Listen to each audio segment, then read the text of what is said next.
From TLDR News, this is your daily briefing for Tuesday, the 26th of July, 2022.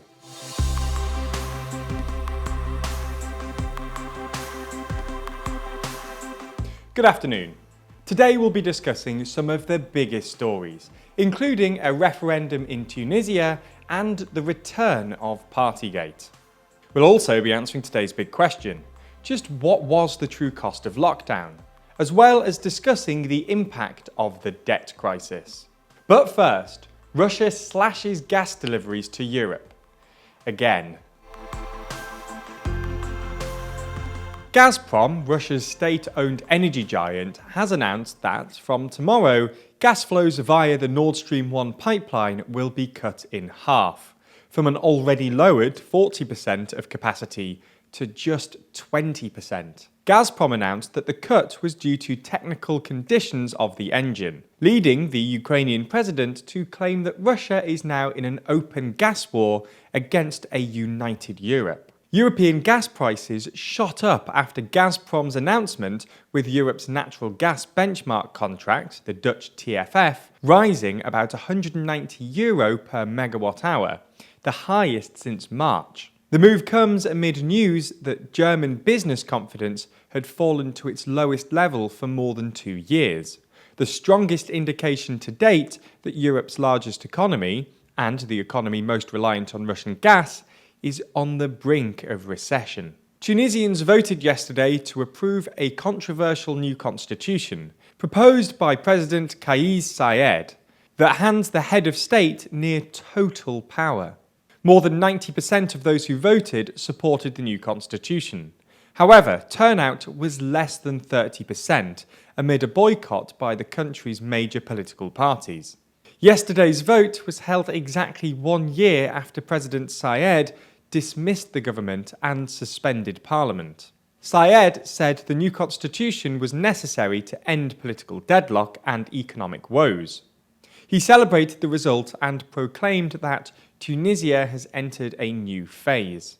It was Tunisia's 2011 revolution and overthrowing of the dictator Ben Ali that sparked a wave of protests, uprisings and rebellions across the Arab world that became known as the Arab Spring. Only Tunisia's resolution resulted in a transition to democratic governance. But Saied's consolidation of power over the last year has raised fears that Tunisia might once again be heading towards autocracy. There's more on the way, but be sure to subscribe and ring the bell to make the daily briefing part of your daily routine. Or just search for us on your podcast app to listen along. Pope Francis has begun what he's described as a penitential pilgrimage across Canada, where he's apologised and begged forgiveness from Canada's Indigenous communities for the Catholic Church's role in Canada's residential school system, under which some 150,000 Indigenous children were taken from families and sent to state-funded schools, where abuse was rampant, designed to stamp out native culture and assimilate them into Christian society. An apology from the Vatican has long been sought by Indigenous peoples. Movement from the Church only really began last year, following the discovery of hundreds of unmarked graves at former residential schools.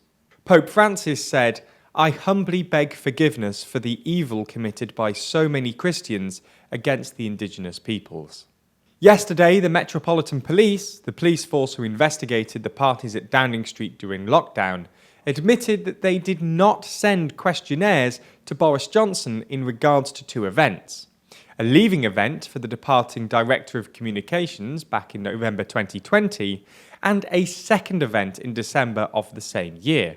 Fines were given out to other people in attendance at all of those events, but crucially, the PM was not among those to receive one. The revelations come off the back of a judicial review brought by the Good Law Project.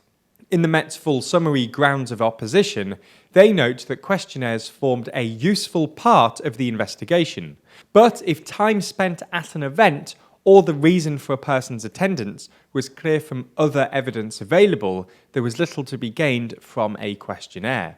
In any case, Number 10 declined to comment. Moving to Zimbabwe, where, in a bid to tackle entrenched hyperinflation, gold coins have been launched as legal tender.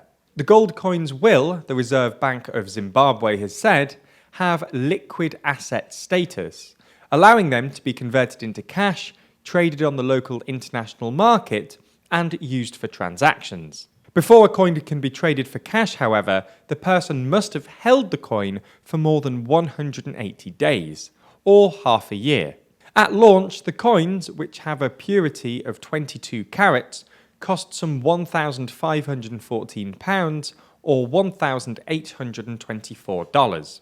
The move comes after the country was forced to scrap the Zimbabwe dollar in 2009, after inflation peaked at 231 million%. Despite the Zimbabwe dollar being reintroduced in 2019, Zimbabweans have been reluctant to take up the currency once again, with most goods and services remaining priced in US dollars. That's all we have time for on YouTube today, but if you want more, including our discussion of just what the true cost of lockdown was and the impact of the debt crisis, then watch the extended edition of the Daily Briefing over on Nebula. Nebula subscribers not only get everything you've already watched ad-free, but also an extended edition of the show every single day, available to watch on Nebula or stream on your podcast app of choice.